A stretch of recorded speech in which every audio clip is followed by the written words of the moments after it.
All right, it's the Saturday before Thanksgiving, and I just wanted to give an update on what's going around right now. We have these nice surveillance tools that we can look at what viruses are being tested and found around the country. We don't typically do these in our office because they are very expensive and really don't change the management of our patients, especially for viral illnesses. But we're lucky that they publish these so that we can see what's going around. We've been seeing for the past few weeks these kids with fever, like multiple days, 4 days of fever, 5 days, even sometimes 6 or 7 days of fever.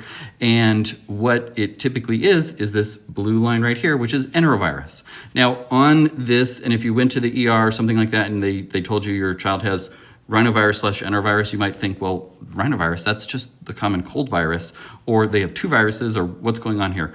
Rhinovirus is a member of the enterovirus family, and the way that they report that is just rhinovirus, which is a common thing that goes around, /enterovirus, which is the bigger family. The testing actually looks for the whole family, so it doesn't specifically mean that your child has 5-6 days of fever and they just have the common cold virus. They probably have another member of the enterovirus family.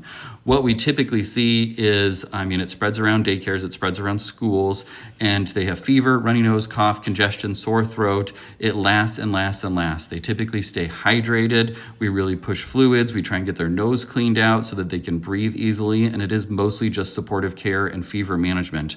Giving them ibuprofen if they're 6 months of age or older helps certainly to reduce the feeling crummy. It keeps them hydrated because they're more likely to drink and eat if they're not feeling so crummy. And so it's just a lot of supportive care for them over days and days. Enterovirus in the past has also been associated with outbreaks of viral meningitis, and we see this most commonly in children under the age of 1 or even younger, down to like the babies that have just gone home from the hospital and then end up with a fever when they're 2 weeks old will often have enteroviral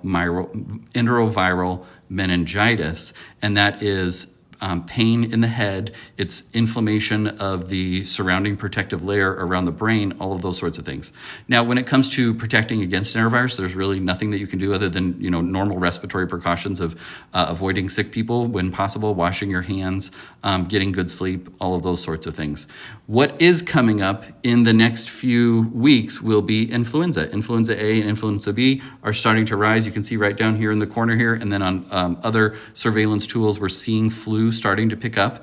Now is still the great time to get your flu vaccine. It is not perfect. It will not prevent every case of flu, but it usually does take it from more severe, like enterovirus, 5-6 days of fever, feeling super crummy, down to a much more milder form. It protects against hospitalization. It protects against fatal